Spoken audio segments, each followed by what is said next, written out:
Okay, today we're going to talk a little bit about transition. I know that we were looking through the transition module. It had lots of content. Yeah. It was quite a lot of information there. And I think when we're thinking about transitions, I know we have done a lot of early childhood transitions.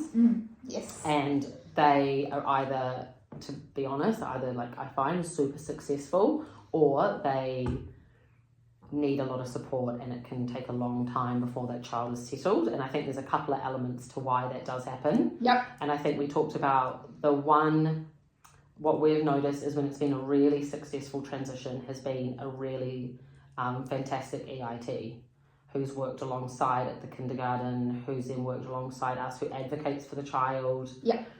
When everybody is there at the meetings, isn't it? Parents, the EIT, management's on board, the teacher's got a great relationship with the child, the EIT has a great relationship with the child, can bring in kind of like their experience from early childhood and really like make us see the full picture. Yes. And I think that again, those relationships, it comes down to that. It's so with important. Everything. So if those relationships, that information, that communication is passed on in that first meeting, and we get to go to that meeting. That's the other thing. I think we put that in the notes. Sometimes that doesn't happen. I've been That's one of the pretty tensions. good with that, but occasionally that has happened where the referrals come to us and they've already had.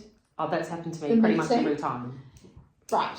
Or there's been no EIT and then So we are behind in the communication. Yeah, well we get the notes and then it's sort of like Yes. Sometimes that I put that is another tension. Is like sometimes the SMART goals don't align. Yeah. They don't align with kind of like our kind of the way that we work. Yeah. Or what I would consider. Or maybe not collaborated. Yeah, not collaborated. Yeah, and like if you don't like we know if you don't have buy-in from everyone, like we've been talking about, if the teacher's not got the buy-in or you don't have buy-in from the parents, the whole case falls apart. And we've seen that. Like I've closed a case because the parent was never interested and she didn't, and I did my observations and it wasn't anything. But we're going off on a tangent. But That's right. But when it's relationships. When it's worked, I remember my very, very first case was a transition. And that worked really, really well because there wasn't the student voice did happen, but it happened through pitches. So it was student voice because she chose what she thought she was. We used the bear cards. And I remember being really surprised at that data because she was really explaining to me how she was feeling through the cards. And then when I observed her ear was always on the ground and she was trying to get down all the time. And then I talked to my PA about it and I learnt that she was trying to, the noise could have been part of it. And so we got a sensory SAM thing for her, the HUP thing. Yeah, that's what I just got for one of mine. Yeah, and so it worked really well because it was a combination of the student telling me, plus my observations, plus getting support from PL. Yeah. And then combining it all together. And the teacher relationship, it was at my liaison school too, was really good. So like there's a whole lot of relationships happening. The EIT on that one wasn't in the picture, but the Autism New Zealand was, and I called them because I saw that there was a previous agencies on the thing, and they said Autism New Zealand. So I called the person, located her, and I talked to her for about half an hour on the phone, and she was able. So that's where. So even though the EIT wasn't about, there was another relationship, and it's getting the whole picture, isn't it? Teed up. Listening to understand and getting the facts, that's another whole thing, isn't it? Yeah, which to support them, Yeah. But I guess it's the relationships, it's everyone being collaborative and having some. I found also that if you're like with my transitions, some of them have been really like a slow transition because they've needed it like over a term and a half until they go full time, and so we're meeting every couple of weeks to like evaluate that. But when you don't have the buy-in from everyone, or not everyone has like a little small goal to work towards the big goal, then that can sometimes be an issue. Like they don't have the buy-in, or that they think that we're just going to come in and it's going to magically change. And another thing is realising through the process, like when the transition's been successful, like that they know that if things, so sometimes they sort of have the kind of like honeymoon period, and things start to unravel once they're there every day, but knowing when it can go into a case, whether it needs to, like having that conversation My one's been with referred management. again for me, Yeah, and then if it is, whether you're the right person to be doing that, or whether fresh eyes with a new if there's been some RTLB, sort of, that's been something I've been navigating as well, because sometimes it has worked really well and those relationships are really good, and then at other times a fresher pair of eyes, because you're just looking at that bit. Could be a bit more beneficial. Yeah, so there's a lot of navigating in transition. I guess when it doesn't go successful is because all those things break down, isn't it?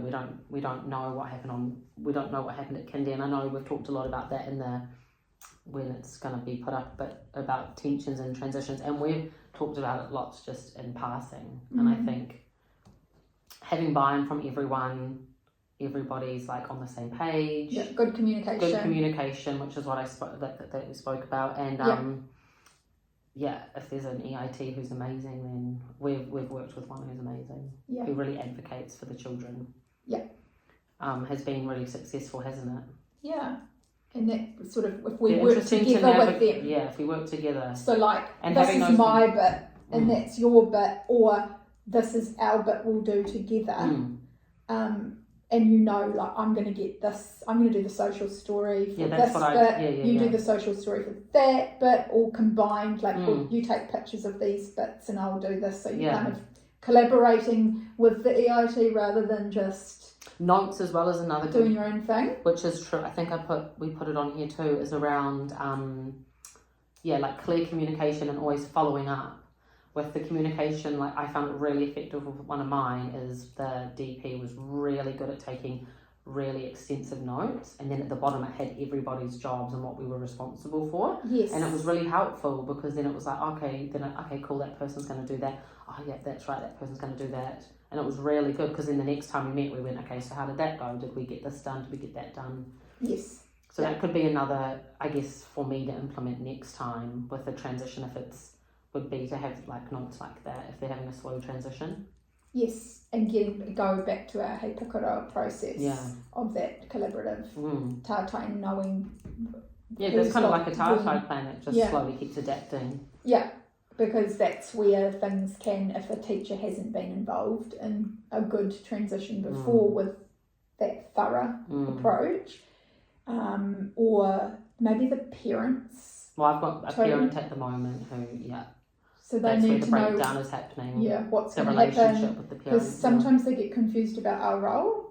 Yeah, you said that. I've had that where they weren't quite sure, so that's when I go back now. So in those, if you need to get that communication at the very beginning, and just lay it all out, like what we do, which is what we talked about that recently too. I think that's where cases have also fallen short, not just transitions, is when there hasn't been the clear expectation of what we're going to do in our role, and then it's been. Because other RTLB can do it differently as well, I guess, or they've done more or less or whatever, and then that's where there's been a breakdown in communication. Yes, and sometimes when you're doing that big meeting with everybody, you know, you don't want to take the whole show up with your RTLB. No, you want to. Side. Yeah, you're trying to be collaborative. You're trying to hear. Oh, and that's what speech language therapists as well, which is another good one. You know, you've got everybody there, so then they've got their. Yeah, so maybe taking the time outside of that, if it's more appropriate to do so that everybody's clear. You can briefly explain it, but parents, sometimes they're just dealing with the fact that, this is the new school, and they maybe and then their child's been is a bit different, or it's their first child going to school, and they feel, anxious and stuff like that. Yeah, so they might need a phone call, follow up. To sort of we know that even as a new entrant teacher. Yes. Follow up and photos. Yes, and they love the photos. Yeah. Them happy and smiling. Yeah. And that's actually what I have done is, if they've felt anxious, message them or text them and being like, oh, hey, I saw them today. They look so, they were so settled. They were smiling. They were playing with them. Just something quick. So that's communication again. Because as a parent, I would like that. You know, if you're feeling anxious, you don't want to just, you think about it all day. Yeah. You know? I know that. It really resolves things when you see that there's positive things going on, even though there might be still some challenges. There's all these positives as well. And that's where it's working with the team around communicating that we've come so far. Look at all the success here. Yeah, and sometimes they can get a little bit. A shared email can sometimes, I've got that at one school, shared, where the whole team, so the speech language, we're all in on our little chat, MOE, and it's all shared. Yeah. Cool, yeah. So I guess transitions is always going to be an interesting one. It's always, you're never going to know what you're going to get, and you just got to adapt, isn't it? Yeah. You just got to roll with it, really, and just support best way we can. Cool.